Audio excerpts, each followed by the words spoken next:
പത്തനംതിട്ട കടമ്പനാട് മരിച്ച യുവതിയുടെ ആത്മഹത്യാ കുറിപ്പിൽ യൂത്ത് കോൺഗ്രസ് നേതാവിനെതിരെ ഗുരുതര പരാമർശങ്ങൾ. സുഹൈൽ അൻസാരി മാനസികമായും ശാരീരികമായും ഉപദ്രവിച്ചുവെന്നാണ് പരാതി. വാട്സപ്പിൽ അശ്ലീല സന്ദേശങ്ങൾ അയച്ചിരുന്നതായും ആത്മഹത്യാക്കുറിപ്പിൽ പരാമർശമുണ്ട്. യുവതിയും സുഹൈലും ജോലി ചെയ്തിരുന്ന സ്കൂൾ അധികൃതർക്ക് യുവതി എഴുതിയ പരാതിയും പുറത്തുവന്നു. വിവരങ്ങളുമായി ഗോകുൽ രമേശ് ഒപ്പം ചേരുന്നു. ഗോകുൽ, ഈ ആത്മഹത്യാക്കുറിപ്പിൽ സുഹൈൽ അൻസാരിക്കെതിരെ കൃത്യമായി പറയുന്നുണ്ടായിരുന്നു. അത് ഇന്നലെയും അതിൻ്റെ സൂചനകൾ വന്നതാണ്. ഇപ്പോൾ ഈ സ്കൂൾ അധികൃതർക്ക് നൽകിയ പരാതിയിൽ എന്താണ്?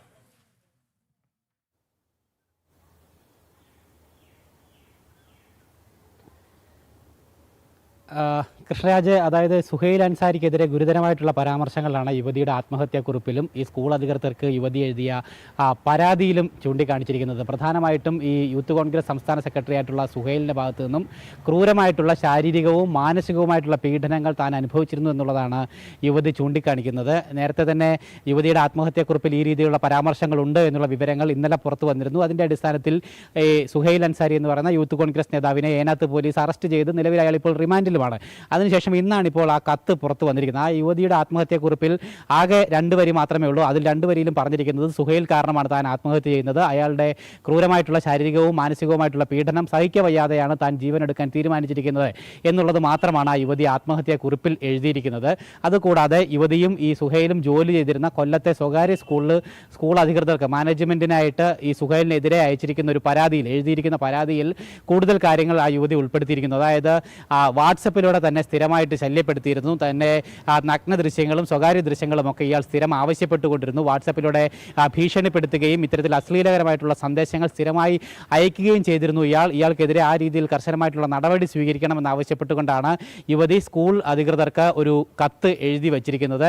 ഒപ്പം സ്കൂളിൽ നിന്നും റിസൈൻ ചെയ്യാൻ വേണ്ടിയിട്ടുള്ള രാജിക്കത്തും ഇതിനോടൊപ്പം തന്നെ യുവതി എഴുതി വെക്കുകയും ചെയ്തിട്ടുണ്ടായിരുന്നു. ആ കാര്യത്തിൽ, അല്ലെങ്കിൽ ആ രാജിക്കത്തിൽ ഈ കാര്യങ്ങളൊന്നും പറഞ്ഞിട്ടില്ല. താൻ ഈ റിസപ്ഷനിസ്റ്റായിട്ടാണ് അവിടെ ജോലി ചെയ്യുന്നത്. ആ സ്ഥാനം താൻ രാജിവെക്കാൻ ആഗ്രഹിക്കുകയാണ്. താൻ ഡെപ്പോസിഷനായിട്ട് നൽകിയിട്ടുള്ള 50,000 രൂപ ഈ ഘട്ടത്തിൽ തിരികെ നൽകണമെന്നുള്ള ആവശ്യമാണ് രാജിക്കത്തിൽ ഉൾപ്പെടുത്തിയിരിക്കുന്നത്. അങ്ങനെ 3 കത്തുകളാണ് യുവതിയുടെ അലമാരയിൽ നിന്നും, അതായത് ഭർത്തൃ വീട്ടിലാണ് യുവതി ആത്മഹത്യ ചെയ്തത്, കടമ്പനാടുള്ള വീട്ടിൽ. ആ വീട്ടിലെ അലമാരയ്ക്കുള്ളിൽ നിന്നാണ് ഈ 3 കത്തുകളും യുവതിയുടെ ആത്മഹത്യയ്ക്ക് ശേഷം ബന്ധുക്കൾക്ക് ലഭിക്കുകയുണ്ടായത്. ഈ 3 കത്തുകളും, അതായത് ഈ രാജിക്കത്തും ഒപ്പം ഈ പരാതിയായിട്ട് എഴുതിയിരിക്കുന്ന കത്തും സ്കൂൾ അധികൃതർക്ക് അയച്ചിട്ടില്ല. യുവതി എഴുതിയത് മുറിയിൽ വെച്ചത് മാത്രമേ ഉള്ളൂ.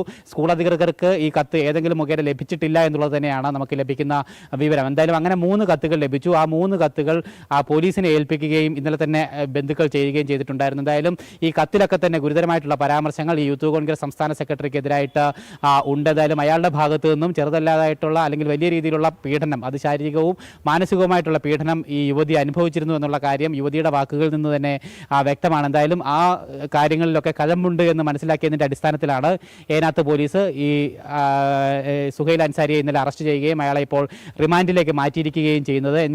ഈ സംഭവവുമായി ബന്ധപ്പെട്ട് കൂടുതൽ വിശദമായിട്ടുള്ള അന്വേഷണം പുരോഗമിക്കുകയാണെന്നാണ് പോലീസ് ഇപ്പോൾ വ്യക്തമാക്കിയിരിക്കുന്നത്.